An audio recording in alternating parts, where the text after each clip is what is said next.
Every fall, Adrian Lee guides a tour to some of the most haunted places in Red Wing, Minnesota. Hello. Thank you for coming.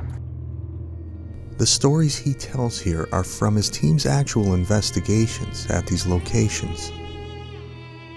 There was a lot of movement, motion sensors going off in the museum, lots of energy. Our K2 meters, our EMF and static meters were going off. The one incident that I remember is we were walking into the area where they keep a lot of the artifacts that weren't on display. You've got to remember that 90% of what a museum owns isn't on display. And they had some small wicker caskets in that particular artifact room that were children's coffins for moving children around. And as I went to walk through the door, I felt a sensation on my back. And I said to my team, and I said to Scott, something's just touched me.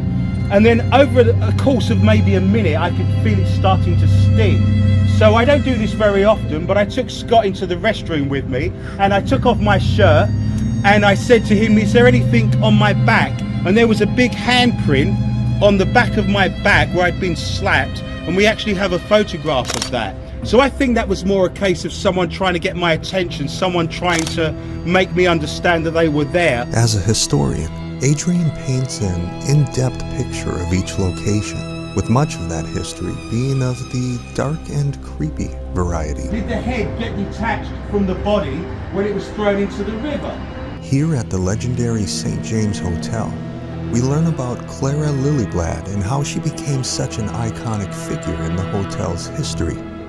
Clara is an amazing woman. If you look through the window, you might see her photograph on the wall. She's wearing a big brimmed hat with a feather. She was very philanthropic. She was an amazing woman. And if you're a woman running a hotel in the beginning of the 19th century, you would have to be a strong, confident woman. And she's one of those pioneer women. Adrian also tells a bizarre story about how the early ownership group propped up their recently deceased partner for a photo.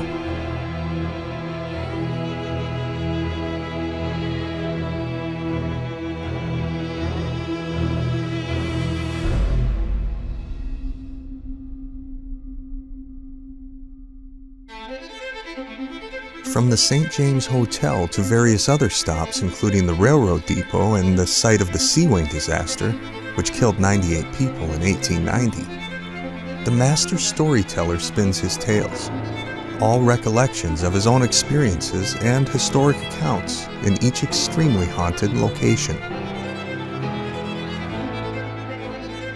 The tour winds around to the historic Sheldon Theater, and then to a fitting conclusion at the haunted Liberty's restaurant.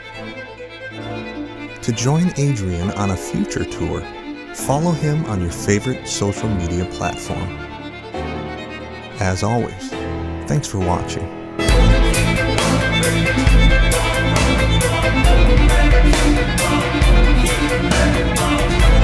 I really enjoyed the history. As you can tell, I'm a little bit of a history buff.